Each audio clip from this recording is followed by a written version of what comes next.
Do you hear me? Shalom Aleichem. Do you hear me? Perfect. You hear me still? Do you hear me now? Do you hear me? I'm talking. Do you hear me? Now do you hear me?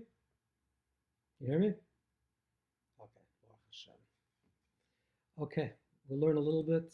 We'll go weiter. We're in the middle of Shulchan Aruch, which we talked about a little. We started talking about it, that we have to eat the meal with joy and leisurely and with, like I said, the Seder.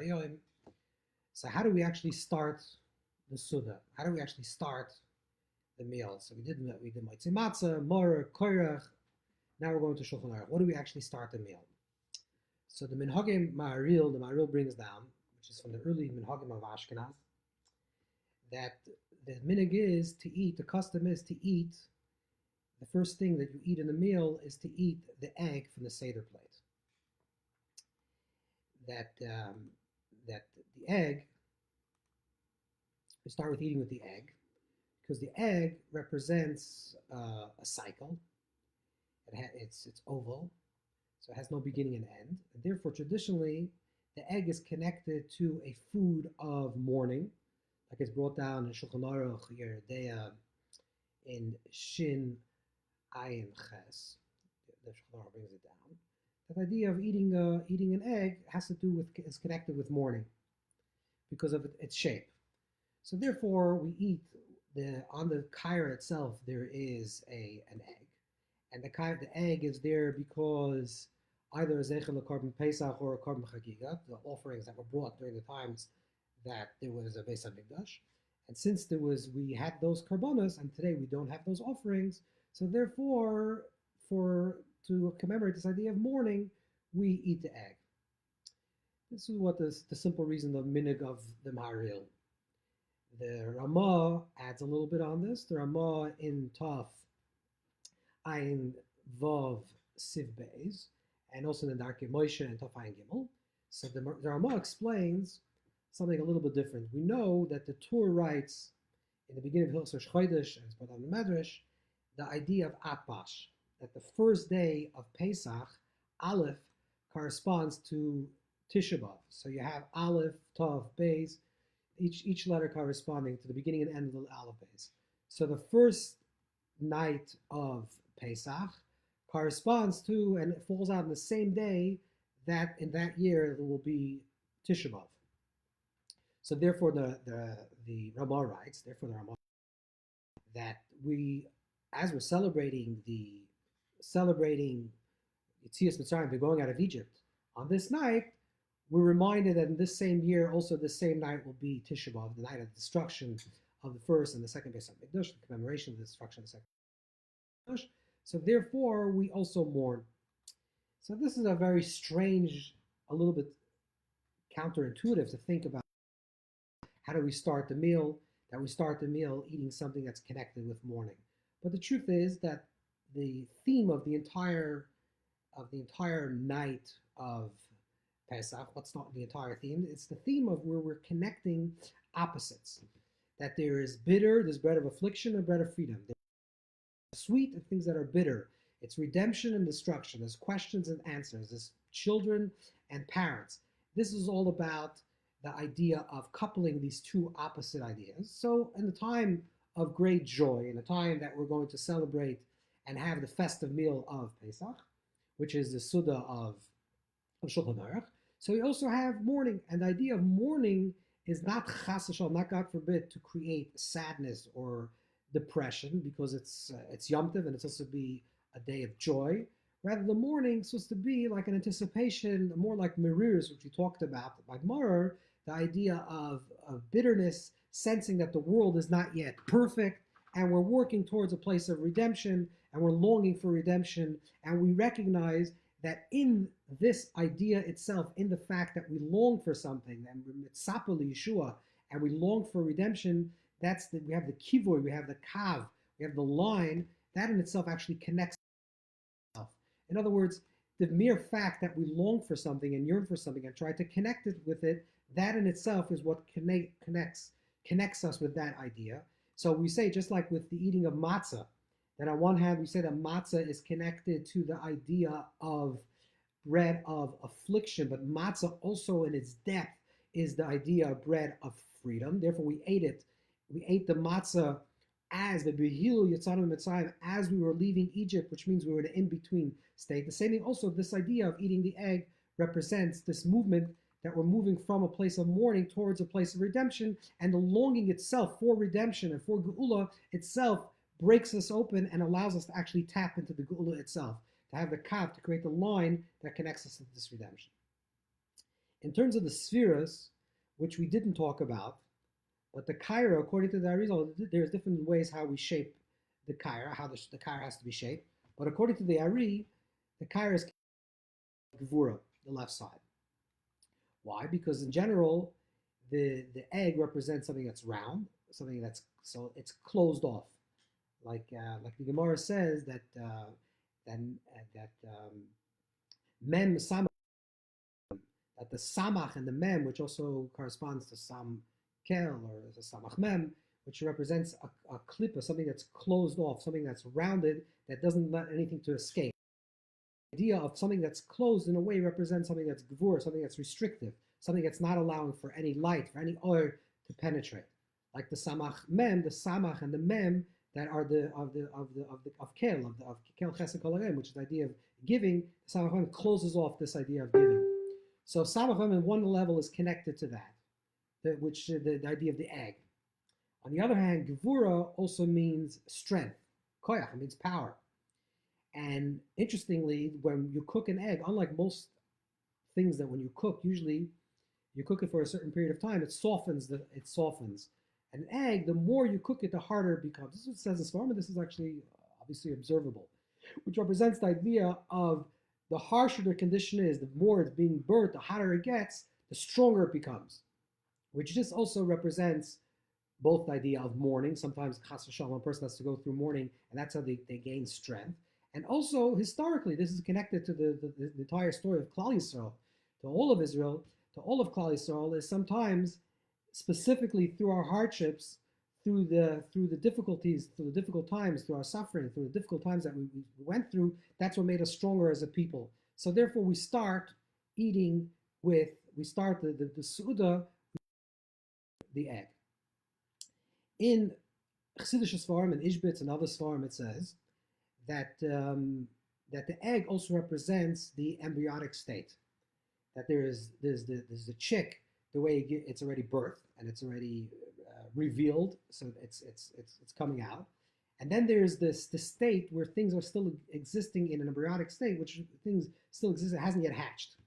So this idea of being in an embryo, like an embryo, bringing in a state of pregnancy, like a bechina of ibur, like the idea of ibur, is connected to the whole idea of Pesach, which the idea of Mitzrayim is a constriction and is a metzar, which means that we're still in a pre-birth condition. And then, like the Ari talks about at great length, that the makis represent different processes of birth, blood, etc., etc., and then the birth canal and going through the sea. These are all stages of birthing. That Klal Yisrael, L'kachtem Goyim B'Kerev Goyim, became a nation, we became a people, we were born as a people, is the process of birth, which happens through Yetzias Mitzrayim, through the going out of Egypt. So therefore we eat an egg to represent this embryonic state.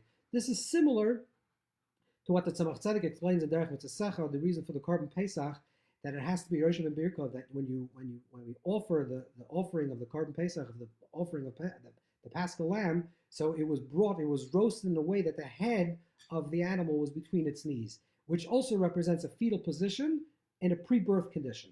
And then it's birthed. So the whole idea of the embryonic state means that it's still in a state of pre-birth, and then it finally becomes born into freedom.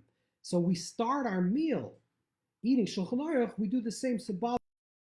We're going to start the meal in a state that we're still, it's in the process of being born. There's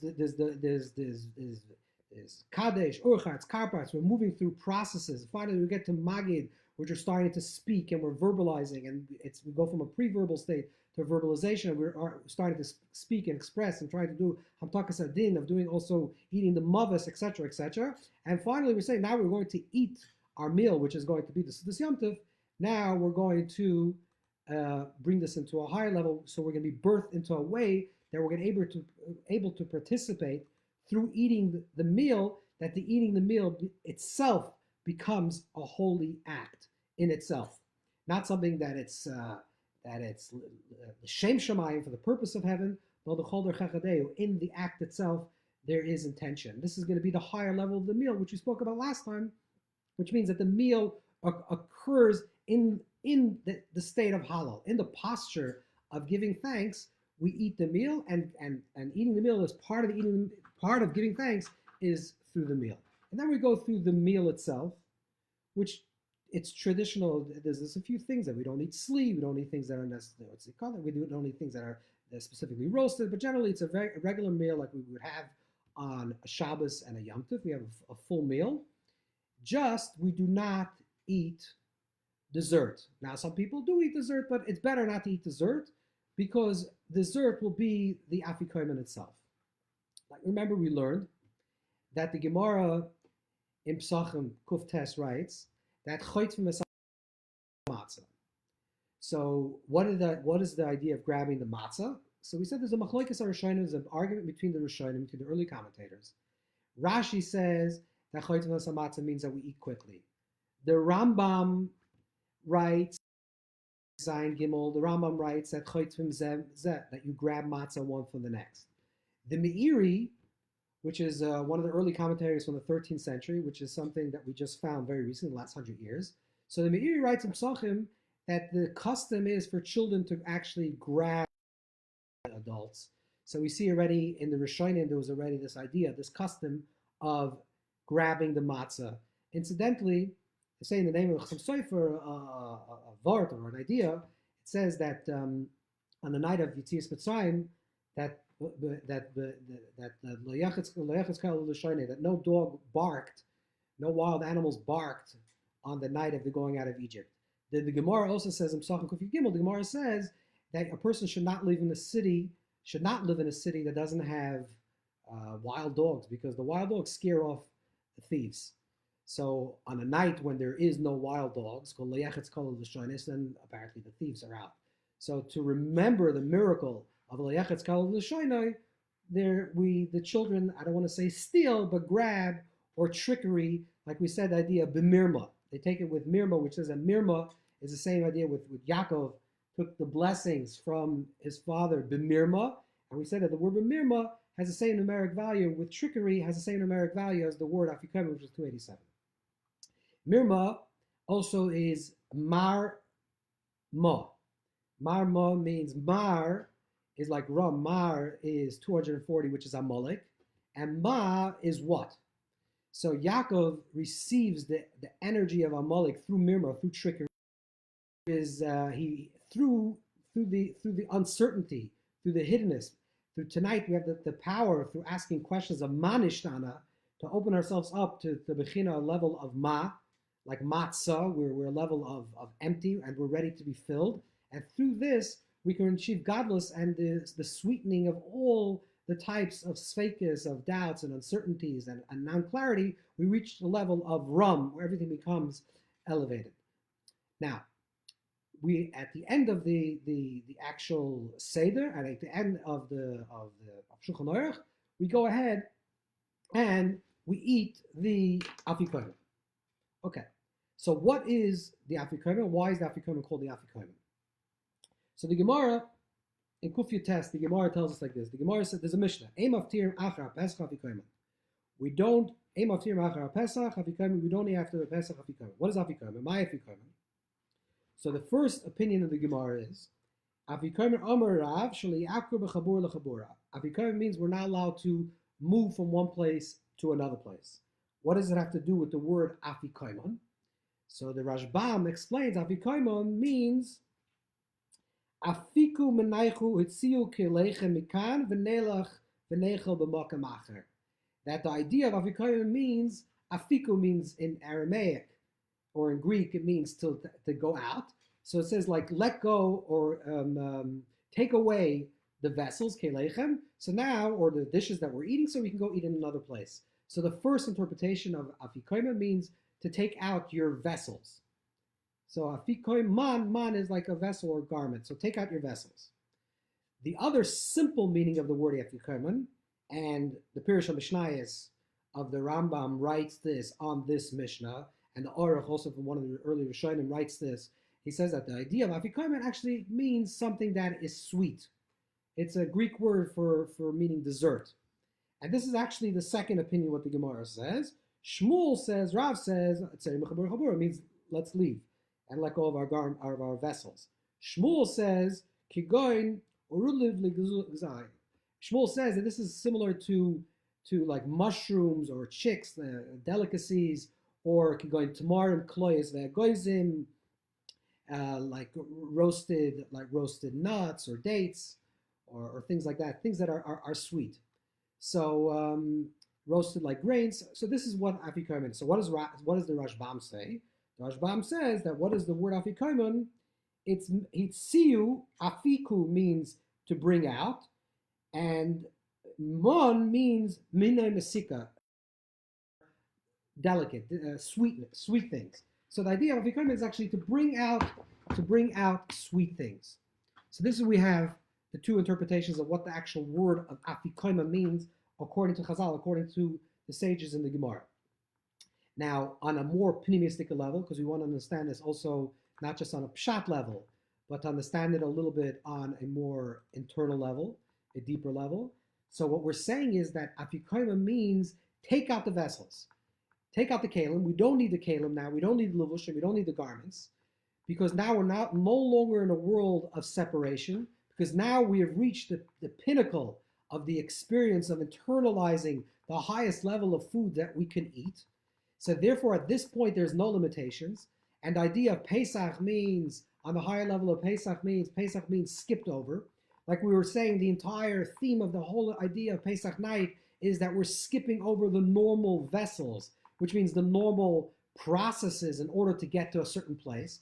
But on Pesach night, we're giving godless. So now we say, after we go through the entire process of the katnos, which we said is the entire process, which is yachad's breaking apart and eating things that are bitter, and then trying to express verbally, and finally getting to a place of eating matzah, nusa, bread of faith, and finally getting to a place where we can eat the mar, the mavis, and we can taste it as something that's sweet. We can chew it with our teeth and do hamtakas adin in the sweetening of the din. Now we say that we finally reached afikoiman. There's a total sweetening of every single experience, every single concealment and doubt and uncertainties and all the trauma and all the things that are holding us back and everything that is a meitzar. And now we say, take away all those garments, take away all those concealments, all those limitations, and now a full sweetness of amtakas hadin, of the sweetening of all judgment. And that's why it says in Svarim that also the word afikoimon is also afiku, which we say means take out, but also means mon. So mon, like we said, can mean garments, it can mean sweet, or it can literally mean what it says in the Torah, what is mon, which is the manna, which is the man that we ate for the 40 years in the desert. So afikoimon means take out the mon. Now, what is the idea of the mon? The mon is the level of keser, the highest level of godless. Therefore, the mon on one hand is white, on the other hand, which means it's clear, it's transparent, it has no texture, no taste. On the other hand, it includes all tastes, which means that it's the highest level of keser that includes, which we'll talk later about the fifth level, which means that it includes everything. So now the mon is the way we can sweeten and we can draw forth everything, and everything becomes sweetened. This is why it says in Zohar that the idea of Tzfon that we eat in this simon, that the idea of Tzfon is what we eat afikoim, means something that it's Tzfon, it's something that's hidden away. So the Zohar says that the two pieces of matzah, one that remains on the plate throughout, which is the prusa, the broken piece, of the smaller broken piece, and the bigger broken piece that is put away for Tzfon, one represents Olam Haza, this world, and one represents Olam Haba, the world to come.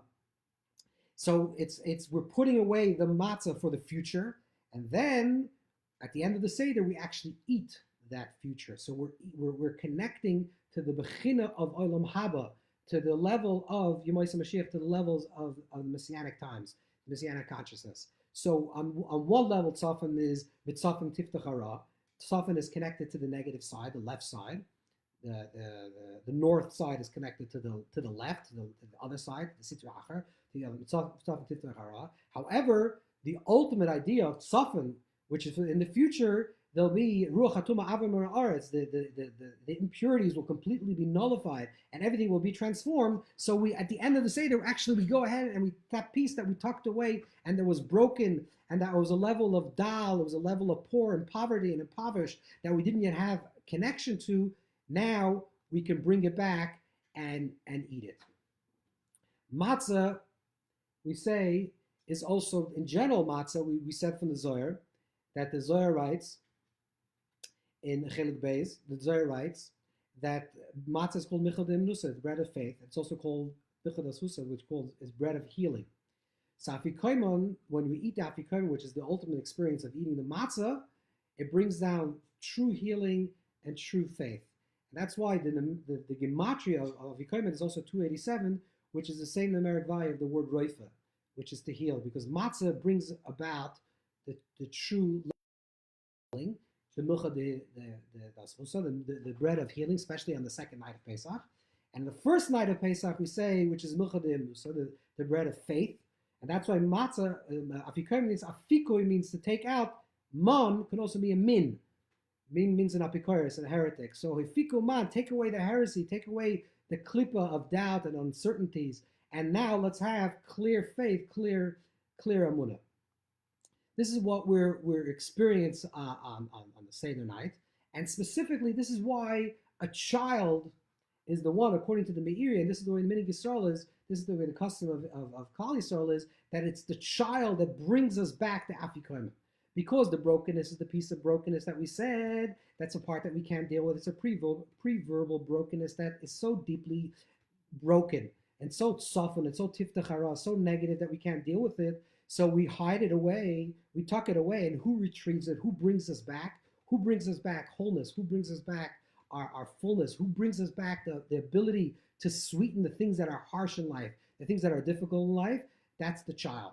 That could be the child within you. It could be the child, Mitzvah Shem, that you will have, or you do have, your children, your grandchildren. This is what brings you joy. This is what brings you wholeness. This is what brings you back completion. So the child represents that essence that brings us back to a place of our fullness. The child also represents the person that is beyond Seder, beyond normal. The child functions in the world of Toya, world of chaos, because there's no order for children. It's wild, it's imagination. And as we become older, we become more jaded. But tonight we have to say that we have to go back to that aspect of the child, and therefore afikoman is afikoman is also my nukvim. We have to reclaim that the spark that we have from within us, so we can able to do a complete sweetening of this taste. Now, what is the actual afikoman? So this is a machlokes, an argument amongst the Rishonim, based on a Gemara, which seems to be machlokes Amoraim, when it means Ein maftirim achar Pesach afikoman. Are we talking about the matzah, which was eaten together with the offering of the Pesach, and that's the matzah that we eat? Or the matzah that we eat at the end of the Seder is actually symbolic of the meat itself that we ate of the Korban Pesach? And it's brought down by many tzaddikim that when they would eat the matzah, or when they would people receive matzah from a certain tzaddikim, that they would eat the matzah, they would feel a meaty taste in the matzah itself. It's brought down by some sefer, it's brought down by the Tzanza, the V'chaim, it's brought down by many tzaddikim. That idea is that it became so saturated, their consciousness, their mindset, that they're eating actually the matzah that's in the place of the physical Korban Pesach, the physical offering of the Pesach, that the matzah itself became something that is meaty. And this is actually brought down really by the Maram Mapano. The Maram Mapano, Asor Amaris, Maimer, Ein Kol Chai, brings down like this. The Gemara says that there used to appear always 3 sheep in the Beis Hamikdash. The Gemara Menachos Memtes, the Gemara used to say, because they used to appear in case they need offering, so they would have it. When the Beis Hamikdash was destroyed, when the temple was destroyed, so it says Eliyahu Navi. This is what some Gemara brings down. It doesn't say Gemara. Eliyahu Navi. It says Ishi Yisrael. There's a medrash that says that Ishi Yisrael, that Eliyahu Navi takes these sheep and he has a flock of sheep, whatever this represents on a mystical level, and every day he brings an offering of a Tamid Shal Shachar, Tamid Shal Ben Abarim. He brings an offering of the. And on Erev Pesach, this is why we say in davening the Ishi Yisrael is Hilasam, that the Ishi Yisrael. On Erev Pesach he brings a korban Pesach, and later it says that he feeds Eliyahu Navi, which soon will be by our Seder. A Nitzvah Eliyahu Navi for sure will be by our Seder. He feeds tzaddikim to feel the taste of the korban Pesach and the afikomen that they eat. So this is what happens in the process of eating afikomen. So here we come to the end of Shulchan Aruch, that we finally ate the holy afikomen, and now we're moving to Beirach. What is Beirach? What's the simon of Beirach? What is the symbol of Beirach? Beirach means to make a blessing. It's yichud bracha, then kedusha. Yichud, once unification with everything, all the dimensions of our past, and we eat all our hidden parts, so to speak. We reclaim all the hidden parts. We internalize and we recognize that all the levels of separation and all the longings and withdrawals is all for the purpose of creating greater desire, greater shukah, greater yearning, and so that we see that in itself as a blessing, like the matzah, that then the matzah itself, which is the bread of affliction, also the bread of redemption. So now we're ready to make a bracha, we're ready to bless and thank Hashem for everything. Like the Pele Yoetz writes, that on Pesach night, we not only have to celebrate and talk about the miracles that happened in our past, but all the blessings for everything that we have to do. And we make a bracha, we fill up the cup, and we're going to make it on the third cup of wine, the third cup of the Daled Kaises of the 4 cups, and we're going to do Beirach. And we do Birchas HaMazon. In Birchas HaMazon, talking about the idea that it's a blessing and there's a sweetening and there's a eradication and sweetening of all judgments and all din. So the Ateres Skenim in Orach Chaim Kuf Pei brings down the shame of Kadmonim, brings down. He says that he writes that the final pay, you don't find the final pay in Birchas HaMazon. The Birchas HaMazon, in the entire the blessings of the benedictions that we say after eating, we don't find the letter final pay. So he brings down Shem Akadmoinim that says Shekol Mishibirach Birchas HaMazon Bekavana, whoever blesses Birchas HaMazon, whoever says benching grace after meal with intention, Ein Shoyle Boy Loy Af V'Loy Shatzav Loy Kotzav. A person that blesses and is grateful and is thankful for the things that he ate, this person will not experience, and especially for this time, not experience any type of hardship or any type of or wrath or any type of judgments. The person will be shielded. It brings down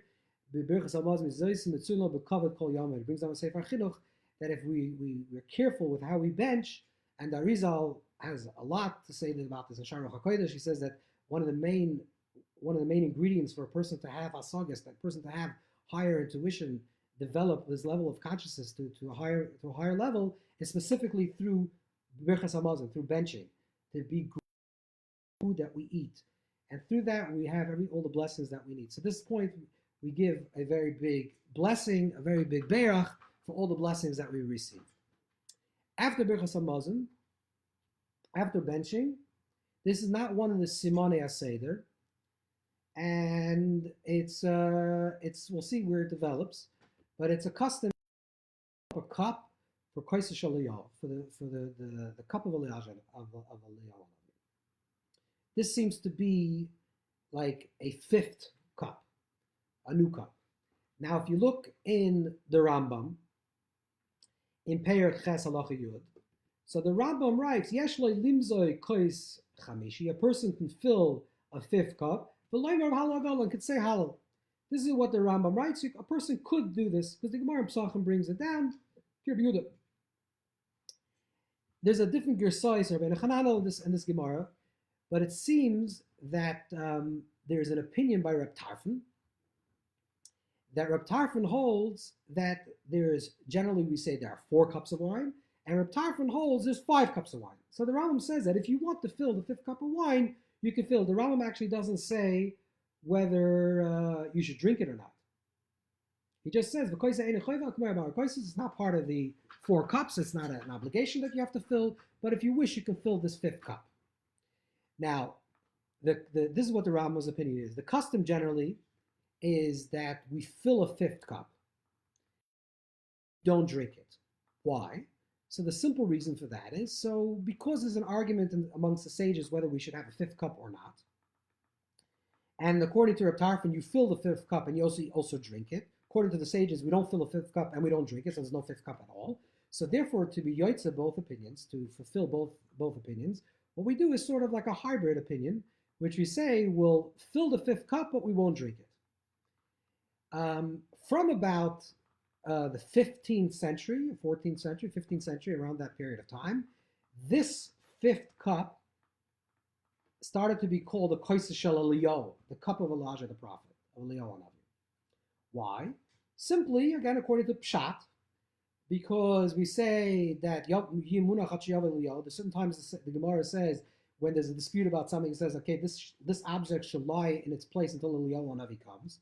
Or we say Tishbi, or Teku, Tishbi Yitar, it's Kushva bias, that Eliyahu Hanavi will come and resolve all the issues of the Talmud, of the argument. So we say, because there's different opinions whether we should fill this cup or not, we call this cup like the Eliyahu Hanavi's cup, who will figure this out and tell us whether it is. This is the pshat, the literal interpretation of the thing. But of course, we have to go a little bit more, a little bit more deeper into why it is called the Koisa Shel Eliyahu, the cup of Eliyahu Hanavi. So we know about Eliyahu Hanavi, Elijah the prophet, is that Eliyahu Hanavi is Mavasa Hagula. He's the one that comes to Mavasa to tell us to tell us about the harbinger of redemption, the ultimate redemption. The fourth cup is connected to the four cups of Vitzeisi, Vitzalti, V'Galti, V'Lokachti, right? And we say that the fifth cup, according to Reb Tarfon, will be connected to Vaviesi.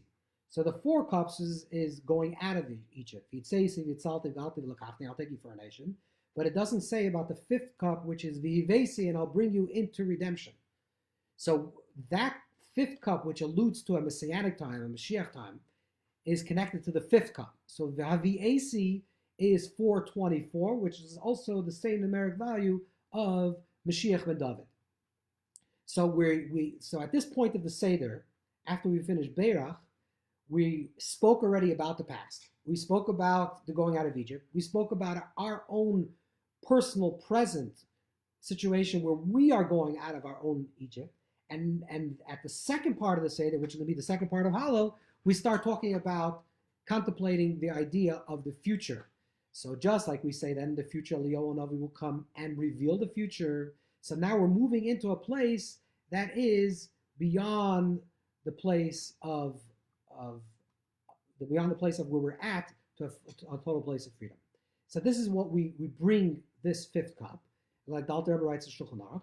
So we're saying in the schus of remembering, just like we were redeemed in the past, and we're remembering Eliyahu Hanavi, so this will announce the coming of Mashiach. But it's no coincidence, of course, as not is that this is actually the fifth cup. So let's understand what the idea of the fifth dimension. Generally, throughout the there is Kenega Abba Banim Dibra Torah. There are four children: the Chacham, the Rasha, Shenei Elisha, the Tam, Shenei Elisha. These are the four children. There are four questions. There's a lot of allusions to the idea of four. The Makkas had four, maybe five. There's always four, and then there's a hinted idea of the fifth. There's like what the Lubavitcher Rebbe called the fifth son who doesn't show up to the Seder. Or there is the fifth question that's not asked. Or the Rabbi Akiva says that every Makkah has 5 dimensions. So there's something. There's the world of four, or of zugas, which the Gemara talks about, the idea of zugas, which means pairs, which is a duality, a separation. And then there's something that's beyond the duality. In the world of the duality, there's always one and the other. So there's a question and an answer. There's an exile and there's a redemption. There's a child and there's a parent, right? And the way the movement is in the world of duality is that there's always a possibility for the opposite. So if you experience clarity or an answer to a certain question on one level, on a higher level, there's going to be a new question. So if you experience redemption on one level, there's going to be a higher level of redemption, which the previous redemption is going to feel like a concealment. There's constantly progress. So whatever level we're reaching, in comparison to the higher level, that level is still katnos. That's one madrega, one way of movement. Then there's something that is the fifth level, which is a place of absolute clarity, which has no parallel, which has no zivug, which has no opposite.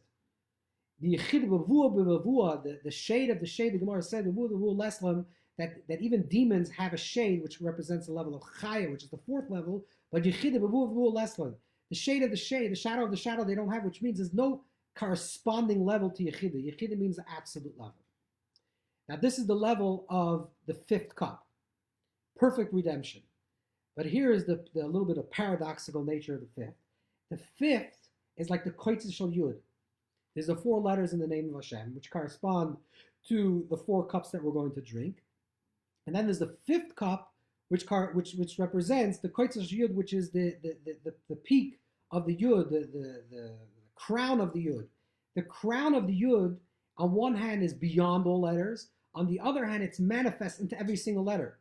Every single letter that is written begins by writing the letter yud. This is what actually says in the Kabbalah of Yisrael Sarug, that right after the Tzimtzum there was a revealing of the letter yud. Why the letter yud? Because that's the beginning of Oisius. The beginning of sound, beginning of any formation is a small dot. So the koitzes yud means that it's actually something that is higher, is transcendent, and also includes everything. So what does that actually mean? Perfect level of Yichida, everything's already perfect. We already reached redemption. From the level of the four and the paradox and the opposites, we're still striving and yearning. But from the deepest level of the five, it includes both the four and the five, which means that there's a recognition that everything is already perfect and nothing is perfect. We recognize that the world is already in Olam HaTikun and already in Olam Almad Yichud, in the world of perfection, from a level of Yichida, and yet we recognize that in the world of imperfection, the world is actually still imperfect, working towards its imperfection. When there will be a total revealing of Yichida, there'll still be movement, but the movement will be from a place of stillness. There'll still be sound, but the sound will come from a place of silence, which we're going to talk about in one moment. So this is the level of the five that also includes all the four. So the both. Now let's go back to the fifth cup in terms of senses, which we didn't talk about too much in depth, but the four correspond to the four senses. The fifth cup corresponds to the sense of smell, which the Gemara in Brachas Mem Gimel says that the smell is connected to the neshama. Neshama is connected to neshama, that we can inhale and smell. That it's a sense that the neshama has pleasure. Why? Very very quickly, it's brought down in many svarim that by the chet eitz hadas, when they ate from the tree of knowledge, so the Torah describes the eating from the tree of knowledge. It speaks about that they touched, they saw, they ate, they heard. All the four senses were damaged. There was a demotion in all the four senses. The only sense of that was not mentioned in the chet eitz hadas is the sense of smell, because smell is still connected to the Eitz HaChaim, to the tree of life, and therefore that's connected specifically to the level of the neshama. And this is the reason why. Now we say that a person could evoke even stronger memory through the sense of smell. If you smell something and that smell can remind you of when you were a child, it'll be even a stronger memory than even in fact if you actually went to that place to experience it. And this is what this is the ultimate tikkun of the chet eitz hadas, connected to the fifth cup, which is connected to koitzes shel yud. Now, what do we do with this fifth cup? Like we said, the Rambam doesn't give an opinion about this. Most people, what they do is they return it back into the bottle at the end. There are groups of chassidim, Ishbitzer and the Radziners and certain Yemenite Jews who follow more the opinion of the Rambam, that they actually, on the opinion of Tarfim, that they actually practice, that they actually used to drink the fifth cup. The Maharal, there's a Haggadah that's miyuchas la Maharal, a Haggadah that people attribute to the Maharal. It has some Gvuras Hashem, then it has another commentary from one of the Talmidim Maharal, And he says that it seems like from the morale that the head of the household actually should drink the cup. However, most of Klal Yisrael do not drink this fifth cup. Why don't they drink the fifth cup? So let's understand this from two perspectives. One level is because it's beyond Seder. It's beyond drinking. Drinking represents you're internalizing something, you have access to it, it's beyond access. Okay, that's one level. There's a subject, there's an observer, and there's observed, there's a drinker, and there's a drink. So this is a higher level. But the truth is, on a deeper level, actually, we do drink the fifth cup. Because what you do with this fifth cup, what do you actually do with this wine? At the end of the Seder, you actually pour it back into the cup. So, and what do you do with that? Tomorrow, you'll drink the cup. Either you're going to drink it by the Seder, or you'll drink it by making Kiddush, or just drinking the wine. So we're drinking the fifth cup not in the time of the Seder. It doesn't have to be in the time of Seder. It could be, by coincidence, it'll be for the next night, or if it's a second night, So you're saying that during the Seder itself, during the order of events, during the process of personal freedom, we're reaching a point that's beyond Seder.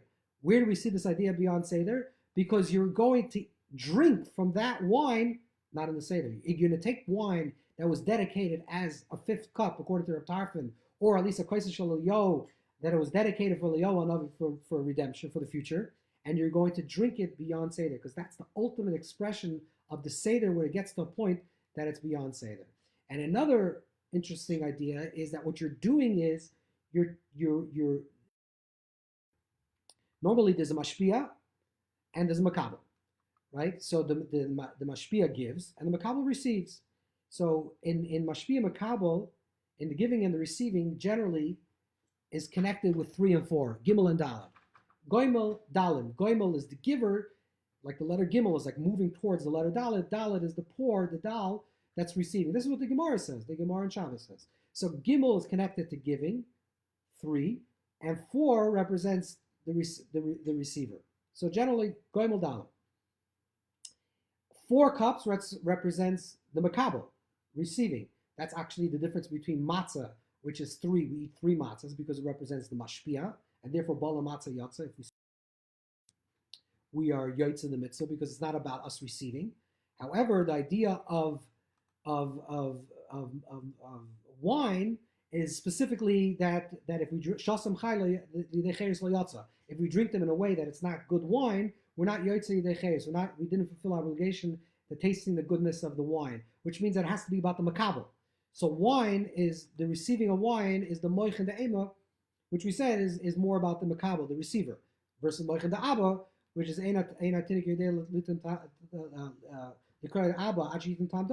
which is connected to abba, moich and the abba, which is connected to matzah. So matzah is the mashpia, and wine is the makabel. So normally when the makabel receives, this is part of the duality of things is that what you give from yourself, the receiver takes it away. If you give a person $1, let's say, for example, just a physical thing, let's say you have a piece of bread, you break off half the bread, you give it to the other person. So you have half, and they have half. So which means the mashpia gave away from his mashpia, so the makabel now becomes the makabel, and receives something from the mashpia. However, on the night of Pesach, on this night of ultimate 5th level, which is the idea of redemption, we reach a madrega, we reach a level where the makabel becomes the mashpia. The person that receives the cup, the kois, the lekim that received the kois shaloliyo, the wine that was given into it. Now we take that wine and we pour it back into the bottle, where now there becomes a unity between the mashpia and the makabel. The unity between the mashpia and the makabel is what the pasuk says in Yirmiyahu, that there'll come a time that no one will teach another person, no man will have to teach another person, because because everyone will know me. When there'll become a time of the revealing of the Achdus Hashem, the oneness of Hashem, on a level which is beyond Mashpia Makabel, then everyone receives redemption, and everyone receives Geula, everyone receives clarity, and everyone receives prophecy. And this is the level of what we were trying to receive with Kois Shel Eliyahu. So we open our doors, and we open our doors when we say when we after Kodesh Eliyahu we say the Psukim, we open our doors. So on one level, this goes back to, unfortunately, to a sad period in Jewish history, which is the idea of the blood libels, and the minig of opening the doors in minig Ashkenaz has to do with the First Crusade, because the first time it's really brought down, this minig to open the door, we fill up this cup and say these verses, is by the Machzer Vitri, which is written by Rav Simcha ben Shmuel of Vitri, which is a student. And the First Crusade occurred during Rashi's lifetime. And it's not found in any Sephardic Machzerim, not found in the Rambam. So it happens to be with opening up the doors, which means to check, God forbid, if there's any lurking danger happening. So this is on one level. But beyond that, the idea of opening the door represents, and this is what it's actually brought down in Shulchan Aruch, the Rebbe brings it down, that it's the idea of Leil Shmurim, that it represents, it demonstrates a night that we have strong belief that it's a night that's protected. The Gemara that talks about that it's a Leil Shmurim, that it's a night of protection, in Kuftes, the Gemara that talks about it is the same Gemara that talks about Zivugim, about peers. And there's a whole thing about not, like, for example, not cooking 2 eggs in a pot alone, not cooking things in peers, because they represent something that's negative. So the idea of opening the door means that we're not afraid tonight. Tonight we're beyond Zivugim. Tonight we're beyond anything that could be possibly opposite of redemption. Tonight we open our doors. When we open our doors, we're saying we're open to the world, and Hashem, we're anticipating a time when there'll be open miracles. It's not a time like when contrast, or even Rahman al-Islam, even today, where people cannot leave their homes. So tonight, on the night of Pesach and Be'ez Hashem, we're going to open our doors to see the miracles. We can all open our doors and see the miracles that are occurring. And this is also what we say in the Psukim. The Psukim that we say, Shvei Chamascha, we say, pour out your wrath, again, is literally connected to the historical situation, the negative situation that Jews were suffering in the Middle Ages. And Shvei Chamascha obviously was connected to this idea that there were people that were trying to attack us. But now we can say Shvei Chamascha means your choim, your heat, to transform to all the nations of the world, that everyone should be redeemed, and there should be a gula mitas shlema, the car of mamash for the entire Klal Yisrael, for the entire world. Be'ezah Hashem Yisborach, we're going to finish up Halel Nirtza, which is, Bekitzer is not so much to talk about because it's about being, and talking is already a klippa. So I have to be about being Nirtza. So we'll do tomorrow, we're going to finish a little Halel Nirtza, and then we are also going to take questions, because we just went through, by tomorrow there'll be 8 shurim on this whole thing.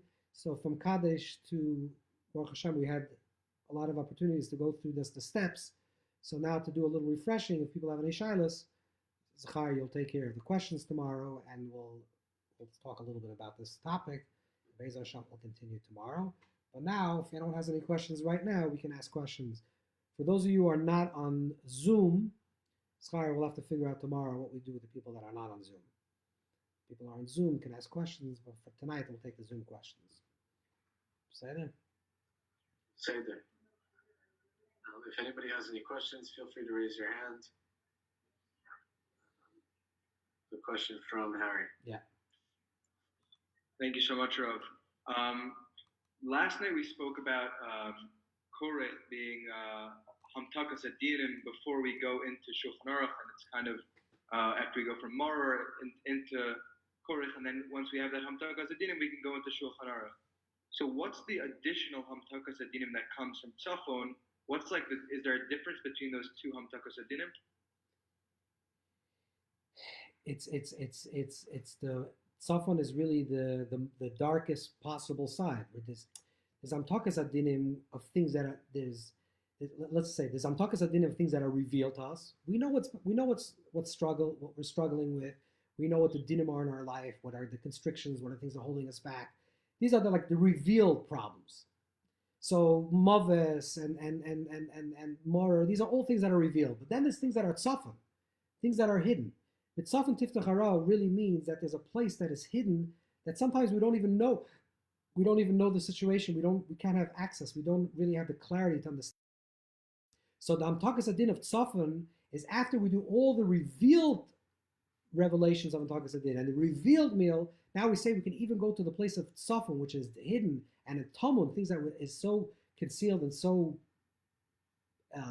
not in our consciousness, and we can do Hamtakas Adin even from that place, even for those things. So it's a total Hamtakas Adin of Afikomen. That's why it's totally sweet, and it's totally the mum, it's totally on the highest Madrega of Kesser. We have a question from Rav Shlomo. Yeah. I wanted to ask in regards to the egg at the beginning. Yeah. We also know that a later Simon in Shulchan Aruch shares that the first night of Pesach is the same date on the calendar, same date of the week. Sorry, the same day in the week that will fall Tisha B'Av. No, that's what we said. The Dr. Moshe says that, yeah. There are more rights. Yeah. Yeah. So there's some sort of like portal and these caches to the base of Mikdash. Absolutely. In the Makim, we're saying that, and in the place of our redemption, the place of our Geula, we recognize that there's a place of destruction, but it also works in reverse. Tisha B'Av falls out on the night of our redemption, for Geula, which means that we can recognize that Mashiach is born b'shas Churban.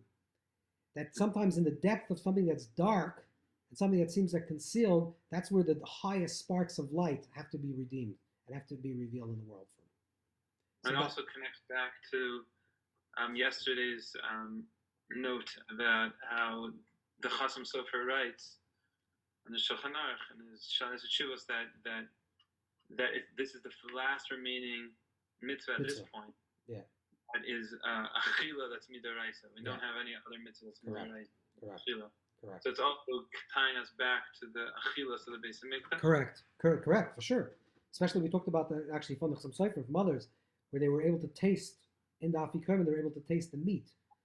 This is a high level of dvekus. When you're so dovik to something, it's brought down by the Ramban and all the Talmidei Ramban, I'd say the L'derech and the Rakanti. Everyone brings down, there's certain times when a person's consciousness and mind is so connected to something that they actually see it and taste it everywhere. It talks about seeing it, but it's also about tasting it. So you can actually experience it. This is the oimik of the idea of I don't see any other questions, but I have a quick question. Sure.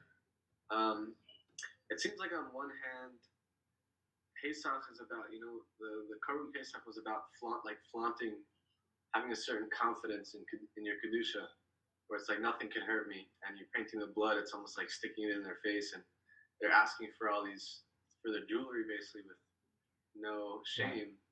And then there's also this idea of the mirma, the chipazon, just like almost like zero confidence, and you're trying to get it in a way that you don't deserve it. You feel like you don't deserve it. So I guess like the question is, what's going on? Which one is it? No, it's confidence. It's a sure confidence. The mirma doesn't mean not confidence. The mirma means you're so confident that something belongs to you. I don't want to get into dangerous theology because it's going to be complicated, but you're so confident that something belongs to you that you'll take it any way that it belongs, any way it comes to you. This is what Yaakov takes the bracha from Esav. It's not lack of confidence. Yaakov knows that he has to receive the bracha, but somehow he has to go into the levushi of Esav. He has to go into the garments of Esav to receive that blessing.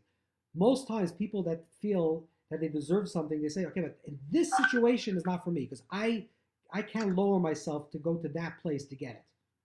But when a person is really confident that they're going to, let's say, give you a mashal. I don't know if it's a good mashal. We'll give you a metaphor. Let's say you don't like, you're like a germophobic person. You don't like to get your hands dirty. But your wife is walking and she drops her ring in a pile of garbage. You're 100% sure it's in that garbage. And this is the most precious thing you ever gave to a person in your life. And this matters to her tremendously. You're going to go b'mirma any type of way to figure out how you get your hand into that garbage to take out that ring. Why? Because you know that ring belongs to you and it's important for you to get it. That's what b'mirma means.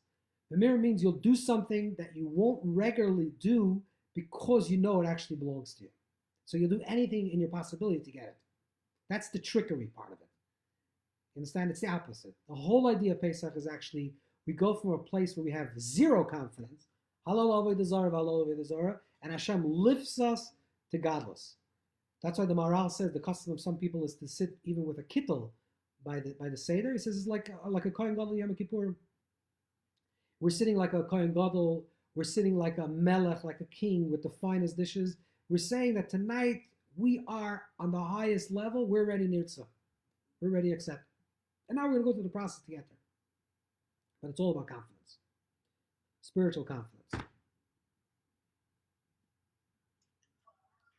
Shkoyach. I think. You know, just one other point, Chaya, let's tell you. We talked about that Reisha and Birkov, that the head has to be between the knees, which we said is like a level of an Ibor, a periodic state, right? That's the way the Korban Pesach was roasted. But this is also the same exact position that a Navi, a prophet, receives prophecy. In order for a Navi to receive prophecy, he has to put his head between his knees. So there's different Midrashim. Some Midrashim say it has to be Keneged Hamila. There's other Midrashim what it says. But according to the Ari, the idea is that the legs of a person represents Netzach and Hoid. Netzach and Hoid, in terms of a midah of a person, is confidence and humility. If you want to receive prophecy, this is what Chazal are telling us. If you want to receive prophecy, you have to put your consciousness between a space between confidence and humility. You have to be confident that you deserve to receive the prophecy, that your vision is actually correct, and you have to be humble enough to know that it's coming from Hashem. But that's the way we receive prophecy, and that's the Korban Pesach. The Korban Pesach is the position of receiving prophecy. But confidence, like the Chayzer once said, you have to have two pockets. And one pocket is to say B'shul Nivra, created because of me, and the second pocket, the left pocket, the weaker pocket, even a mosquito was created before you. But we always have to walk straight. And to walk straight, we need these two legs, confidence and humility. And then we receive prophecy. Shkoyach, everybody. Be'ez Hashem, we'll see everybody tomorrow. And we'll ask questions tomorrow. We'll go through a little bit more ba'omek. We'll finish up Halo Nitzah. There's mamash not that much to talk about. And I don't want to go to another sugya because it's good to finish the whole Simonei HaSeder, and then we'll talk about it a little further. I have 2 more questions. Maybe tomorrow. Okay, that's fine. All right. Same. Okay.